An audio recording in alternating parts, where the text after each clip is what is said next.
UPSC Mains 2023 से. What was the difference between Mahatma Gandhi and Rabindranath Tagore in their approach towards education and nationalism? Important question है। शुरुआत करते हैं education से. Source कहता है कि दोनों ही अपने आप में इंस्टीट्यूशंस थे, लेकिन उनके रास्ते बिल्कुल अलग थे. हाँ, एक तरफ गांधी जी थे जो नॉन वायलेंट सिविल डिसोबीडियंस के जरिए पॉलिटिकल मूवमेंट को लीड कर रहे थे. वहीं टैगोर देश को एक इंटेलेक्चुअल और कल्चरल फाउंडेशन दे रहे थे. एग्जैक्टली और एजुकेशन को लेकर उनकी अप्रोचेज में ये फर्क साफ दिखता है। गांधी जी काफी प्रैक्टिकल थे, काम पर आधारित, मतलब होलिस्टिक डेवलपमेंट और मॉरल वैल्यूज पर बहुत जोर देते थे। उनका कॉन्सेप्ट था नई तालीम, यानी क्राफ्ट सेंटर्ड एजुकेशन, जिससे लोग सेल्फ सफिशिएंट बन सकें, अपने हाथ से काम करना सीखें और जो डिग्निटी ऑफ लेबर है उसको समझें। Right, practical skills. हाँ, लोकल जरूरतों और प्रैक्टिकल स्किल्स पर फोकस था। और टैगोर का नजरिया इससे काफी अलग था. उनका अप्रोच ज्यादा फ्लेक्सिबल, क्रिएटिव एक्सप्रेशन पर फोकस्ड और एक ग्लोबल पर्सपेक्टिव वाला था. बिल्कुल। वो चाहते थे कि एजुकेशन इंसान का ओवरऑल हार्मोनिक डेवलपमेंट करे, जैसे आर्ट, म्यूजिक, डांस, लिटरेचर के थ्रू. उन्होंने शांति निकेतन की स्थापना की. हाँ, शांति निकेतन, जिसका मॉडल ही अलग था. लर्निंग नेचर के करीब हो, ओपन एयर क्लासेस हो और स्टूडेंट्स में क्यूरियोसिटी और क्रिएटिविटी जागे. उनका जोर था यूनिवर्सल ह्यूमन वैल्यूज पर. कितनी अलग सोच थी ना दोनों की एजुकेशन को लेकर. बिल्कुल। एक और इंटरेस्टिंग पॉइंट है लैंग्वेज का. गांधी जी शुरुआती तालीम में वर्नैक्युलर यानी मातृभाषा को इंपॉर्टेंस देते थे ताकि कॉन्सेप्ट क्लियर हो. अच्छा।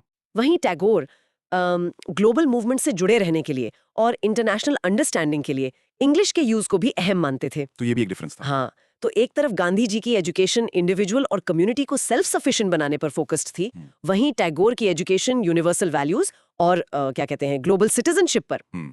तो सोचने वाली बात है कि क्या आज के ग्लोबलाइज्ड वर्ल्ड में इन दोनों अप्रोचेस का बैलेंस जरूरी है? शायद दोनों के एलिमेंट्स जरूरी हैं. शायद. अब आते हैं नेशनलिज्म पर. यहाँ भी उनके विचार अलग थे. हाँ, यहाँ भी काफी डाइवर्जेंस है। गांधी जी एक यूनाइटेड इंडिया चाहते थे जो रीजनल और कम्युनल डिफरेंसेस से ऊपर उठे.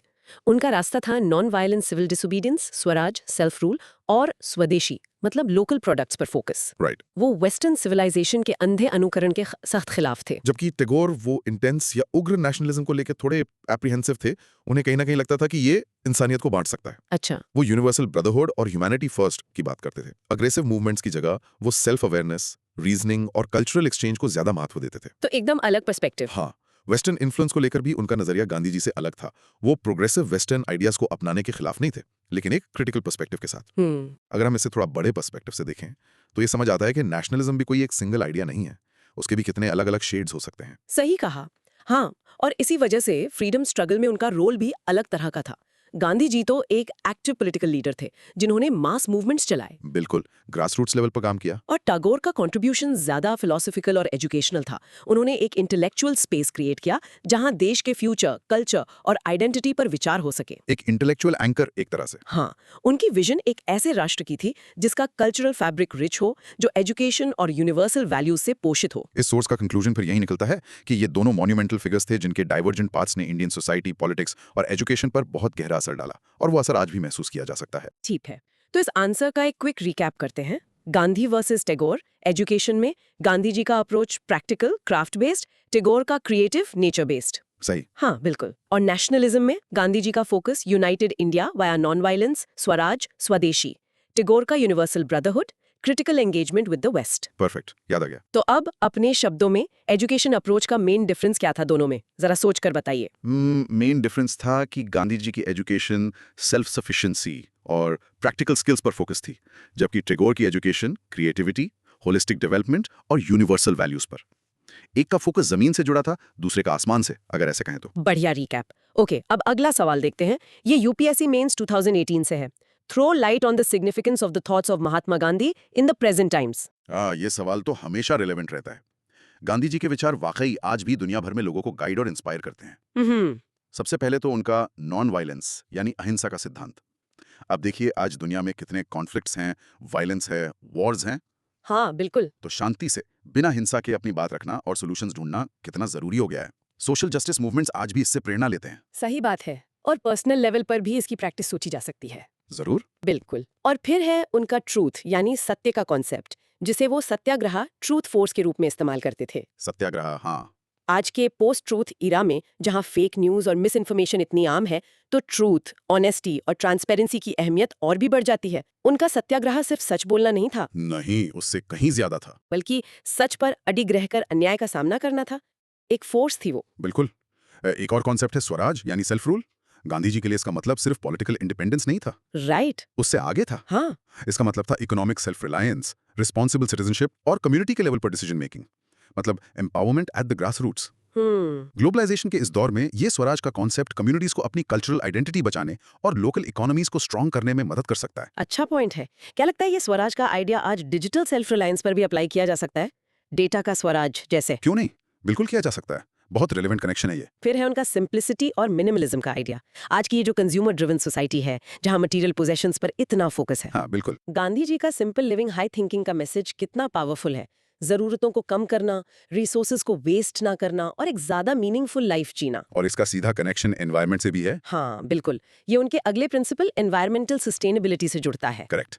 गांधी जी ने रिसोर्सेज के जुडिशियस यूज और नेचर के रिस्पेक्ट पर बहुत जोर दिया था। वो तो ट्रस्टीशिप की बात करते थे कि हम रिसोर्सेज के मालिक नहीं, सिर्फ ट्रस्टी हैं। ट्रस्टी है, सही। आज जब हम क्लाइमेट चेंज जैसे बड़े संकट का सामना कर रहे हैं, उनकी ये सोच कितनी दूर की थी, कितनी विजनरी थी। सच में सोशल जस्टिस और इक्वालिटी तो उनके लिए नॉन नेगोशिएबल थे। कोर वैल्यूज थे उनके। Untouchability, caste discrimination, gender inequality के खिलाफ उनकी जो फाइट थी, वो आज भी हमें इंस्पायर करती है कि एक समान और न्यायपूर्ण समाज के लिए काम करते रहें। हाँ, वो काम अभी भी जारी है। और आखिर में उनका विजन था एजुकेशन फॉर ऑल। लेकिन कैसी एजुकेशन? हॉलिस्टिक एजुकेशन, सिर्फ दिमाग का नहीं बल्कि बॉडी और स्पिरिट का भी विकास करे। Practical skills, moral values, character building, इन सब पर फोकस हो। राइट। मॉडर्न एजुकेशन सिस्टम्स इससे बहुत कुछ सीख सकते हैं कि कैसे वेल राउंडेड इंडिविजुअल्स बनाएं जो सोसाइटी में पॉजिटिवली कंट्रीब्यूट करें। तो इस सोर्स का कंक्लूजन यही है कि गांधी जी के core principles non violence, truth, Swaraj, simplicity, sustainability, social justice और होलिस्टिक एजुकेशन, ये सब आज के कॉम्प्लेक्स चैलेंजेस को एड्रेस करने के लिए एक प्रैक्टिकल और एथिकल फ्रेमवर्क प्रोवाइड करते हैं। हाँ, उनकी रेलेवेंस वाकई समय से परे है। एक टाइमलेस विजडम है उनके विचारों में। ठीक है, इस आंसर का एक क्विक रीकैप कि गांधीयन थॉट्स जो आज भी रेलेवेंट हैं, ahimsa, satyagraha, swaraj, simplicity, environmental sustainability, social justice, holistic education. Yes. अब अपने शब्दों में स्वराज का कॉन्सेप्ट आज के कॉन्टेक्स्ट में कैसे रेलेवेंट है, थोड़ा एक्सप्लेन कीजिए। देखिए, स्वराज का मतलब था सेल्फ रूल, लेकिन सिर्फ पॉलिटिकल नहीं। आज के कॉन्टेक्स्ट में इसका मतलब है individual empowerment, community self reliance, अपनी कल्चरल आइडेंटिटी को वैल्यू करना और शायद डिजिटल स्पेस में भी अपनी ऑटोनॉमी मेंटेन करना। तो ये सिर्फ पॉलिटिकल कॉन्सेप्ट नहीं, बहुत ब्रॉड है। बहुत अच्छा एक्सप्लेनेशन। अब आगे बढ़ते हैं यूपीएससी मेंस 2016 के सवाल पर। Highlight the differences in the approach of Subhash Chandra Bose and Mahatma Gandhi in the struggle for freedom. Okay, Bose versus Gandhi, classic debate. यहाँ भी गोल एक ही था, भारत की आजादी, लेकिन अप्रोच में तो जमीन आसमान का फर्क था। सोर्स के इंट्रोडक्शन भी यही कहता है। बिल्कुल। सबसे बड़ा और फंडामेंटल डिफरेंस था उनकी फिलॉसफी ऑफ रेजिस्टेंस में। हाँ। गांधी जी का अटल विश्वास था नॉन वायलेंट रेजिस्टेंस में, यानी सिविल डिसोबीडियंस, नॉन कॉपरेशन, सत्याग्रह। उनके लिए साधन मतलब मीन्स उतने ही इंपॉर्टेंट थे जितना कि साध्य, एंड। मीन्स वर्सेस एंड्स का डिबेट। एग्जैक्टली। वहीं सुभाष चंद्र बोस जो थे, वो एक मोर मिलिटेंट और रेवोल्यूशनरी अप्रोच के समर्थक थे। उनका मानना था कि आजादी भीख में नहीं मिलेगी, उसे हासिल करना होगा, फोर्स से। और इसके लिए जरूरत पड़ने पर आर्म्ड स्ट्रगल यानी सशस्त्र संघर्ष से भी पीछे नहीं हटना चाहिए। ये कितनी अलग सोच है ना, दोनों ही एक्सट्रीम देशभक्त, पर देशभक्ति को एक्सप्रेस करने का तरीका कितना अलग। बिल्कुल, उनके लीडरशिप स्टाइल्स भी काफी अलग थे। गांधी जी इंडियन नेशनल कांग्रेस के सर्वमान्य नेता थे एक तरह से। उनका स्टाइल इंक्लूसिव था। वो डायलॉग, कंसेंसस बिल्डिंग और मास मोबिलाइजेशन पर फोकस करते थे। हाँ, मासेस को साथ लेके चलना। बोस भी 2 बार आईएनसी के प्रेसिडेंट बने, लेकिन गांधी जी और कांग्रेस लीडरशिप के साथ उनके आइडियोलॉजिकल डिफरेंसेस बढ़ते गए, खासकर नॉन वायलेंस के मुद्दे पर। हाँ, वो फ्रिक्शन तो था ही। इसलिए उन्होंने पहले कांग्रेस के अंदर ही फॉरवर्ड ब्लॉक बनाया और बाद में अलग होकर इंडियन नेशनल आर्मी का गठन किया। सोचा जा सकता है कि अगर वो कांग्रेस में रहते तो आजादी की लड़ाई का स्वरूप क्या होता। एक इंटरेस्टिंग व्हाट इफ है ये। जरूर। ब्रिटिश शासन के प्रति उनका एटीट्यूड भी अलग था। गांधी जी हमेशा नेगोशिएशंस और पीसफुल डेमोन्स्ट्रेशंस के लिए दरवाजे खुले रखते थे। उन्हें उम्मीद थी कि ब्रिटिशर्स को मॉरल प्रेशर से कन्विंस किया जा सकता है, शायद। जबकि बोस का क्लियर मानना था कि ब्रिटिश सिर्फ ताकत की भाषा समझते हैं और उन्हें मिलिट्री फोर्स से ही इंडिया छोड़ने पर मजबूर किया जा सकता है। No compromise. और एक अहम मुद्दा था फॉरेन पावर से हेल्प लेने का। हाँ, ये भी एक बड़ा डिफरेंस था। गांधी जी जनरली इसके खिलाफ थे। वो सेल्फ रिलायंस या आत्मनिर्भरता पर ज्यादा जोर देते थे। सही। वहीं बोस ने आजादी के लिए एक्टिवली फॉरेन असिस्टेंस लेने की कोशिश की। वर्ल्ड वॉर 2 के दौरान उन्होंने जर्मनी, इटली और जापान से मदद मांगी। एक्सेस पावर से। हाँ, एक्सेस पावर से। और आईएनए को उनके साथ मिलाकर ब्रिटिश के खिलाफ लड़ाया। ये उनके अप्रोच का एक सिग्निफिकेंट और कुछ लोगों के लिए कंट्रोवर्शियल एस्पेक्ट भी रहा है। सही है। तो इस सोर्स का कंक्लूजन पर यही निकलता है कि इन दोनों महान लीडर्स की अलग-अलग फिलॉसफीज और स्ट्रैटेजीज ने इंडिया के फ्रीडम मूवमेंट को एक तरह से एनरिच किया। हाँ। इससे मूवमेंट में वैरायटी आई, अलग-अलग विचार और टैक्टिक्स सामने आए, और इन सब ने मिलकर आखिरकार इंडिया की इंडिपेंडेंस में अपना योगदान दिया। ये दिखाता है कि बड़े और कॉम्प्लेक्स गोल्स को अचीव करने के लिए अक्सर मल्टीपल अप्रोचेस की जरूरत पड़ती है। बिल्कुल। चलो इसका रिकैप करें। Gandhi versus Bose, non violence versus militant approach, INC leadership versus forward block NIA, negotiation versus arm struggle, self reliance versus foreign alliances. Clear है? हाँ, बिल्कुल क्लियर। अब अपने शब्दों में बताइए, बोस का अप्रोच गांधी जी से फंडामेंटली कैसे अलग था? फंडामेंटली अलग इसलिए था क्योंकि गांधी जी का कोर था नॉन वायलेंस और मॉरल फोर्स पर बिलीफ, जबकि बोस का कोर था कि इंडिपेंडेंस फोर्स से ही अचीव होगी, जरूरत पड़े तो आर्म स्ट्रगल और फॉरेन हेल्प से भी।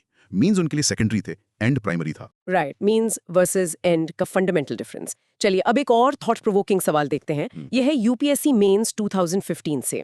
How difficult would have been the achievement of Indian independence without Mahatma Gandhi? Discuss. उफ, ये तो एक बड़ा काउंटर फैक्चुअल सवाल है, यानी व्हाट इफ सिनेरियो। ऐसा हुआ नहीं, पर ऐसा सोचना गांधी जी के रोल की अहमियत को समझने में बहुत मदद करता है। हाँ, उनके इम्पैक्ट को गेज करने के लिए। सोर्स के इंट्रोडक्शन में उनके पिवटल रोल को एक्नॉलेज किया गया है। बिल्कुल। सोर्स में कुछ पोटेंशियल चैलेंजेस बताए गए हैं जो शायद आते अगर गांधी जी ना होते। पहला और सबसे बड़ा चैलेंज, एक यूनिफाइंग फिगर की कमी। हाँ, ये सबसे बड़ा पॉइंट है शायद। गांधी जी ने देश के अलग अलग हिस्सों, कम्युनिटीज और ग्रुप्स को जिस तरह एक साथ लाने का काम किया, वो कमाल था। उनके बिना शायद इंडियन नेशनल कांग्रेस और दूसरे ऑर्गेनाइजेशंस में इतना कोहीजन न होता और एक यूनाइटेड फ्रंट बनाना मुश्किल हो जाता। सही। और मास मोबिलाइजेशन, वो कैसे होता उनके बिना? हाँ, मास मोबिलाइजेशन जो उनकी सबसे बड़ी ताकत थी, शायद उतने बड़े स्केल पर न हो पाता। दूसरा पॉइंट है नॉन वायलेंट रेजिस्टेंस का एब्सेंस। गांधी जी ने नॉन वायलेंस को फ्रीडम स्ट्रगल का सेंट्रल पिलर बनाया। अगर वो ना होते तो शायद मूवमेंट ज्यादा वायलेंट रुख ले लेता। हो सकता था। इसका नतीजा हो सकता था कि ब्रिटिश सरकार का रिस्पॉन्स और भी ज्यादा ब्रूटल होता और शायद कैजुअलिटीज भी ज्यादा होती। हालांकि ये सवाल भी उठता है कि क्या उस समय सिर्फ नॉन वायलेंस ही काफी था, लेकिन गांधी जी ने इसे एक पावरफुल पॉलिटिकल टूल बनाकर पेश किया। तीसरा, a very important point, moral high ground. Gandhi ji की फिलॉसफी और उनके कैरेक्टर ने इंडियन फ्रीडम स्ट्रगल को दुनिया भर में एक मॉरल लेजिटिमेसी दी। हाँ, इंटरनेशनल स्टेज पर। उनकी नॉन वायलेंट अप्रोच ने इंटरनेशनल सिंपैथी अट्रैक्ट की। अगर वो ना होते तो शायद इंडिया के कॉज के लिए इतना ग्लोबल सपोर्ट जुटाना मुश्किल होता। बिल्कुल। चौथा चैलेंज, सोशल रिफॉर्म्स की प्रोग्रेस शायद धीमी होती। गांधी जी ने सिर्फ पॉलिटिकल आजादी पर ही फोकस नहीं किया है। नहीं, उनका विजन ब्रॉडर था। हाँ, उन्होंने सोशल इश्यूज जैसे वुमेन्स राइट्स, अनटचेबिलिटी का एबोलिशन और कम्युनल हार्मनी पर भी बहुत जोर दिया। इन मुद्दों को उन्होंने फ्रीडम स्ट्रगल का इंटीग्रल पार्ट बनाया। उनके बिना शायद इन रिफॉर्म्स पर उतना जोर ना दिया जाता और मूवमेंट इंटरनल डिवीजन से कमजोर हो सकता था। Important point. अच्छा, ब्रिटिश के साथ नेगोशिएशंस में मुश्किल। गांधी जी के प्रेजेंस ने इंडिया की नेगोशिएटिंग पोजीशन को स्ट्रेंथ दी। वो एक ऐसे लीडर थे जिन्हें ब्रिटिश भी इग्नोर नहीं कर सकते थे। ट्रू, उनका स्टैचर ही अलग था। उनके बिना शायद आजादी मिलने में और ज्यादा देर लगती या कंडीशंस शायद अलग होती। हो सकता है। और छठा पॉइंट है ऑल्टरनेटिव लीडरशिप का। ये सच है कि उस वक्त नेहरू, पटेल, बोस जैसे बहुत से केपेबल लीडर्स थे। हाँ, थे तो। लेकिन क्या उनमें से कोई अकेले वैसा मास अपील, वैसा यूनिफाइंग इफेक्ट ला पाता जैसा गांधी जी ने लाया? ये कहना बहुत मुश्किल है। उनकी जगह शायद कोई एक लीडर नहीं, बल्कि कलेक्टिव लीडरशिप होती, जिसके फिर अपने चैलेंजेस होते हैं। सही है। इसलिए सोच का कंक्लूजन यही है कि गांधी जी के बिना आजादी हासिल करना शायद बहुत ज्यादा डिफिकल्ट होता। यूनिटी मेंटेन करना, एक इफेक्टिव स्ट्रैटेजी बनाना, मॉरल लेजिटिमेसी हासिल करना, सोशल रिफॉर्म्स को आगे बढ़ाना और ब्रिटिशर्स से नेगोशिएट करना, इन सभी फ्रंट्स पर सिग्निफिकेंट चैलेंजेस आते। ये उनके इंडिस्पेंसिबल रोल को हाईलाइट करता है। उनकी जगह भरना वाकई मुश्किल था, शायद नामुमकिन। हाँ, इस आंसर का रिकैप, चैलेंजेस अगर गांधी जी ना होते, यूनिटी की कमी, ज्यादा वायलेंस का पोटेंशियल, कम moral high ground internationally, social reforms में धीमी प्रोग्रेस, कमजोर नेगोशिएशन पोजीशन, ऑल्टरनेटिव लीडर्स होते पर इम्पैक्ट कहना मुश्किल। यस। अब अपने हिसाब से बताइए, गांधी जी की लीडरशिप का सबसे इंपॉर्टेंट कंट्रीब्यूशन क्या था? मेरे हिसाब से सबसे इंपॉर्टेंट कंट्रीब्यूशन था उनका मास मोबिलाइजेशन और यूनिटी लाने का तरीका। उन्होंने फ्रीडम स्ट्रगल को एलीट लोगों से निकालकर आम आदमी तक पहुंचाया, और वो भी नॉन वायलेंस के रास्ते से। ये कॉम्बिनेशन बहुत यूनिक था। अच्छा पॉइंट, बिल्कुल। अब आते हैं आज के आखिरी सवाल पर। ये भी यूपीएससी मेंस 2015 से है। Mahatma Gandhi and Dr. B.R. Ambedkar, despite having divergent approaches and strategies, had a common goal of amelioration of the downtrodden. Elucidate. हाँ, ये भी एक बहुत इंपॉर्टेंट कंपैरिजन है, गांधी जी और डॉक्टर अंबेडकर। इंट्रोडक्शन ही ये सेट करता है कि गांधी जी और डॉक्टर अंबेडकर दोनों ही इंडिया के महान फिगर्स थे जिन्होंने डाउनट्रोडन सेक्शंस, खास करके दलित्स, जिन्हें उस वक्त अनटचेबल्स कहा जाता था, के अपलिफ्टमेंट के लिए काम किया। लेकिन उनके तरीके और स्ट्रेटजीज काफी अलग थे। बिल्कुल, गोल कॉमन, रास्ते अलग। पहले गांधी जी के अप्रोच को देखते हैं। जैसा हमने पहले डिस्कस किया, उनका तरीका नॉन वायलेंट रेजिस्टेंस और सत्याग्रह पर बेस्ड था, जिसे वो सोशल रिफॉर्म के लिए भी इस्तेमाल करना चाहते थे। हाँ। उनका फोकस इंडिविजुअल और मॉरल ट्रांसफॉर्मेशन पर था। वो मानते थे कि समाज में बदलाव लोगों के दिल और सोच बदलने से आएगा, सिर्फ कानून बनाने से नहीं। Change of heart. Change of heart, right. उन्होंने दलित्स के लिए हरिजन यानी चिल्ड्रन ऑफ गॉड टर्म का इस्तेमाल किया। हालांकि ये टर्म बाद में कंट्रोवर्शियल भी हुआ। और अनटचेबिलिटी को खत्म करने के लिए देश भर में कैंपेन चलाया। इसके लिए उन्होंने हरिजन सेवक संघ की स्थापना की। हरिजन सेवक संघ, हाँ। और कंस्ट्रक्टिव प्रोग्राम्स जैसे एजुकेशन, सैनिटेशन और इकोनॉमिक सेल्फ सफिशिएंसी पर जोर दिया। अब डॉक्टर अंबेडकर के अप्रोच पर आते हैं। वो खुद एक दलित फैमिली से थे और उन्होंने बचपन से ही कास्ट बेस्ड डिस्क्रिमिनेशन को फेस किया था, झेला था। हाँ, उनका पर्सनल एक्सपीरियंस था। वो एक ब्रिलियंट स्कॉलर, जूरिस्ट, इकोनॉमिस्ट और सोशल रिफॉर्मर थे। उनका फोकस गांधी जी से अलग लीगल और कॉन्स्टिट्यूशनल मेथड्स पर था। वो मानते थे कि दलित्स को उनके राइट सिर्फ मॉरल परसुएशन से नहीं मिलेंगे, बल्कि पॉलिटिकल पावर और लीगल गारंटी से मिलेंगे। Empowerment through law and politics. इसलिए उन्होंने एजुकेशन, पॉलिटिकल रिप्रेजेंटेशन और सोशल इक्वालिटी पर सबसे ज्यादा जोर दिया as the chief architect of the Indian constitution. Right, Baba Saheb Ambedkar. उन्होंने ये एंश्योर किया कि कॉन्स्टिट्यूशन में अनटचेबिलिटी को अबॉलिश किया जाए और सभी सिटीजन्स के लिए सोशल, इकोनॉमिक और पॉलिटिकल जस्टिस गारंटी हो। उन्होंने दलित्स की पॉलिटिकल एम्पावरमेंट के लिए पहले शेड्यूल्ड कास्ट फेडरेशन और बाद में रिपब्लिकन पार्टी ऑफ इंडिया की नींव रखी। तो उनका अप्रोच स्ट्रक्चरल चेंज पर था। एग्जैक्टली। यहाँ देखिए कितना क्लियर डिफरेंस है। एक का फोकस मॉरल और इंडिविजुअल चेंज पर, दूसरे का स्ट्रक्चरल, लीगल और पॉलिटिकल चेंज पर। दोनों ही जरूरी लगते हैं ना, एक के बिना दूसरा अधूरा है शायद। हाँ, ये उनके अप्रोचेस का कोर डिफरेंस था। गांधी जी अंदर से बदलाव, हृदय परिवर्तन की बात कर रहे थे, जबकि अंबेडकर सामाजिक और राजनीतिक स्ट्रक्चर्स को बदलकर राइट्स दिलाने की। उनके बीच, जैसे आपने कहा, पूना पैक्ट जैसे मुद्दों पर सीरियस डिसएग्रीमेंट्स भी हुए थे, बिल्कुल। लेकिन इन डिफरेंसेस के बावजूद उनका अल्टीमेट गोल तो एक ही था, एक ऐसा समाज बनाना जहां कास्ट के आधार पर कोई डिस्क्रिमिनेशन ना हो, जहां सबको बराबरी का दर्जा मिले, मतलब एक मोर इक्विटेबल सोसाइटी का निर्माण करना। और सोर्स का कंक्लूजन भी यही कहता है कि उनके अप्रोचेस अलग होने के बावजूद उनका एक कॉमन गोल इंडिया में सिग्निफिकेंट सोशल और पॉलिटिकल चेंज लाने में बहुत मददगार साबित हुआ। भले ही उनके तरीके अलग थे, उनका shared commitment towards uplifting the oppressed classes ने देश को आगे बढ़ाने में एक क्रूशियल रोल निभाया। चलिए इसका भी रिकैप करते हैं। Gandhi versus Ambedkar, common goal upliftment of downtrodden, clear. Gandhi's approach non violence, satyagraha, individual moral change, Harijan constructive programs. Right. Ambedkar's approach legal constitutional means, political representation, structural change, constitution, political parties. Perfect summary. अब अपने शब्दों में बताइए, इन दोनों लीडर्स के approaches का main difference क्या था डाउन ट्रॉडन के अपलिफ्टमेंट को लेकर? मेन डिफरेंस ये था कि गांधी जी का फोकस था इंडिविजुअल कॉन्शियसनेस और मॉरल रिफॉर्म पर, मतलब चेंज फ्रॉम विदिन, जबकि अंबेडकर का फोकस था एक्सटर्नल स्ट्रक्चर्स को चेंज करने पर, जैसे थ्रू लॉ, पॉलिटिकल राइट्स और एजुकेशन, ताकि डिस्क्रिमिनेशन सिस्टमैटिकली खत्म हो। एक इंटरनल अप्रोच, एक एक्सटर्नल अप्रोच। बहुत अच्छे से समझाया। तो ये थी हमारी आज की चर्चा इन सोर्सेज पर बेस्ड, जहां हमने गांधी जी, टैगोर, बोस और अंबेडकर के अलग अलग विचारों और अप्रोचेस को समझा। हाँ, काफी कुछ कवर किया हमने। हमने देखा कि कैसे एक ही मकसद के लिए कितने अलग अलग रास्ते हो सकते हैं, चाहे वो एजुकेशन हो, नेशनलिज्म, फ्रीडम स्ट्रगल का तरीका हो या सोशल रिफॉर्म का अप्रोच। इन सब ने अपने अपने तरीके से इंडिया के इतिहास और वर्तमान पर एक अमिट छाप छोड़ी है। बिल्कुल। और ये डिफरेंसेस हमें ये भी सिखाते हैं कि कॉम्प्लेक्स इश्यूज के अक्सर मल्टीपल वैलिड पर्सपेक्टिव्स होते हैं। कोई एक अप्रोच हर सिचुएशन में शायद सही नहीं हो सकता। सही बात है। इन लीडर्स के थॉट्स और उनके बीच के डिबेट्स को समझना आज भी इसलिए जरूरी है क्योंकि ये हमें आज के चैलेंजेस को समझने और उनसे निपटने के लिए नई इनसाइट्स दे सकते हैं। बिल्कुल। और इसी सोच के साथ हम एक सवाल लिसनर्स के लिए छोड़कर जा रहे हैं। इन सभी लीडर्स के डाइवर्स अप्रोचेस को देखते हुए आज के इंडिया के कॉन्टेक्स्ट में आइडियल लीडरशिप में कौन से गुण और कौन सी स्ट्रैटेजीज सबसे ज्यादा रेलेवेंट लगती हैं? Interesting question. क्या किसी एक लीडर का मॉडल काफी है या हमें इन सब के बेस्ट एस्पेक्ट्स को मिलाकर देखना चाहिए? इस पर जरूर विचार कीजिएगा। सोचने के लिए एक अच्छा पॉइंट है। अगली बार फिर मिलेंगे एक और विषय की गहराइयों में उतरने के लिए। धन्यवाद।